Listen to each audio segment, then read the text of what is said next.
back to World Crisis Radio. So in the midst of this world economic depression, we've got a state of emergency developing in the budgets of American towns, cities, counties, states, local authorities, too. Perhaps take a look at the Port Authority of New York and New Jersey, things like this. So Obama is more interested in maintaining his race-to-the-top union-busting program, because that's what it is. It essentially it takes money and it gives it to these charter schools who are run by scabs who are interested in busting the teachers union. And we've just had statistics published here in D.C. about the performance of charter schools. It's not much better than, no better in many cases than the public schools. The main purpose of this, the reactionaries love these things, vouchers, charter schools, all ways to bust the teachers union, because those are people who are going to fight for a system of free, universal, compulsory public education of some quality. Once you destroy the teachers union,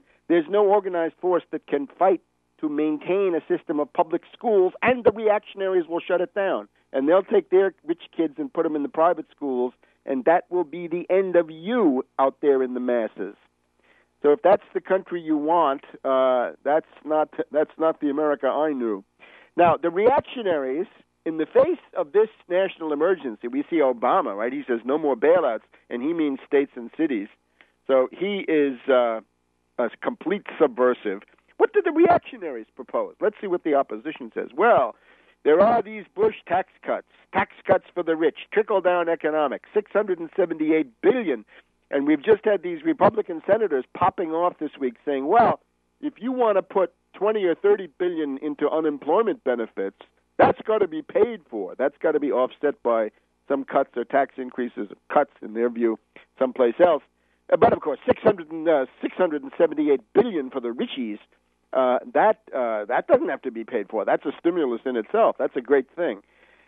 So the idea, of course, of this is always, if the rich get this money, they'll invest it, and that will create jobs. Wrong. What the rich have done, historically now, over the last 10 years, they give the money to Goldman Sachs or the Blackstone Group or some other hedge fund. They put their money in a hedge fund, and they buy derivatives. And how many jobs are created? None. Many destroyed. They get themselves into, for example, Bain Capital. Invest in that. Asset stripping, masterminded by Mitt Romney. So they pay to destroy jobs. The idea that the rich use their wealth or super profits to invest in jobs, plant and equipment and jobs, is an idiotic myth. It doesn't happen. This went out with what? With LBJ or Ford or somebody like this. This is long gone. They buy derivatives. They invest in pure Wall Street speculation, bets, completely parasitical, and in many cases, of course, asset stripping, hedge funds, private equity, right? Kohlberg, Kravis, Roberts, now being taken public. The kind of stuff they did to RJR Nabisco, wrecking companies with junk bonds and hostile takeovers. All of that destroys jobs. The more money the rich have, the more they use their wealth to destroy jobs through hedge funds and derivatives, buying things that are anti-economical, and the more you have of them, like the old Rasputnik, the more you have, the poorer you are. Now, let's never lose sight of the Bowles-Simpson Commission, the National Commission on Fiscal Responsibility. Because of Bowles and Simpson, I call it the BS Commission. The BS Commission. This is now the austerity vampires and austerity ghouls gearing up to flay you alive in November, December. Whatever you think your economic rights are, you paid into Social Security all your life, you have some unemployment benefits, you have a right to food stamps if you need them, other things in this regard. They are going to strip you of all that, and they're going to say, and Al Simpson is very, very vehement about this, right? Old people, you're gonna feel it. You're gonna take it on the chin. This character Bowles, who is an investment banker from North Carolina, not good. An investment banker is Bowles. He was the chief of staff in the Clinton White House in 1997, who tried to destroy Social Security already then with a dirty deal with Newt Gingrich to privatize, to have they now say personal accounts. Yeah, personal accounts means the risk shifts to you. the risk is increased and the risk goes to you. As long as you've got Social Security, the risk is with them. Better it should stay with them than with you. And all the wonderful singing tomorrows from these reactionaries at the American Enterprise Institute and the Heritage Foundation and the Cato Institute, don't forget them, the wonderful libertarian libertines. They all say, well, you're going to make more money in Wall Street. Yeah, the risk shifts to you. Plus, if we look at the last 10 years, Wall Street has gone nowhere. You're better off with Treasury bonds than with Wall Street. It was about 10,000, 11,000 10 years ago.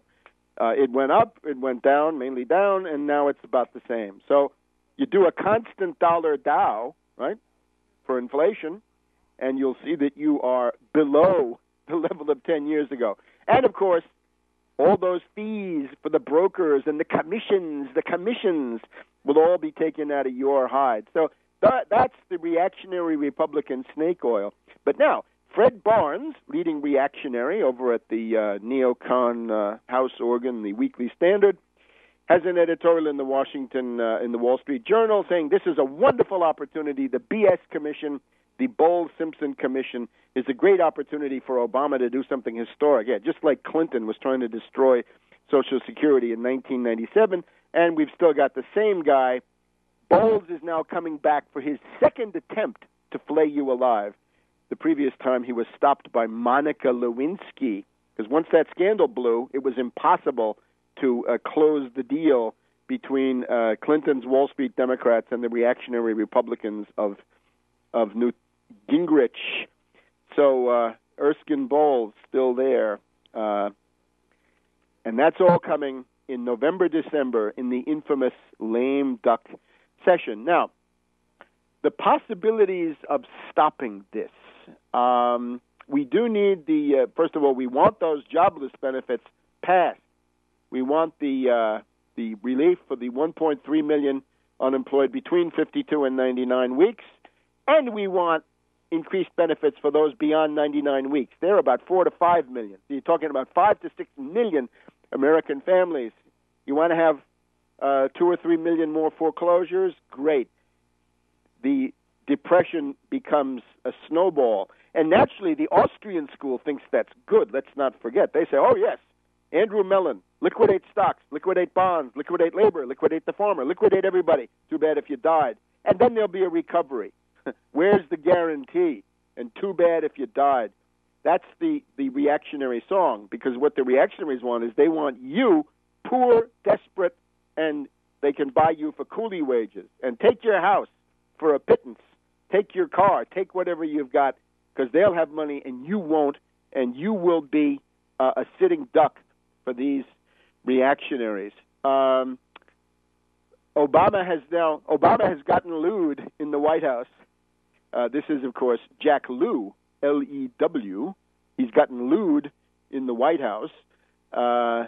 He's got the new head of the Office of Management and Budget, replacing the austerity ghoul Peter Orszag. Orszag, of course, known for the propeller beanie that he wore to cabinet meetings as the head of the OMB. So lewd is a somewhat more experienced, somewhat more sedate version of Orszag. He is an austerity vampire, and make no mistake about it. Look at all these right-wing hacks that Obama puts in there. Hope and change not turning out. Now, not surprisingly, given this horrible behavior by Obama, we have had this week a rebellion of the House Democrats. Washington Post headline on Thursday, House Democrats hit boiling point. Obama tries to quell uprising.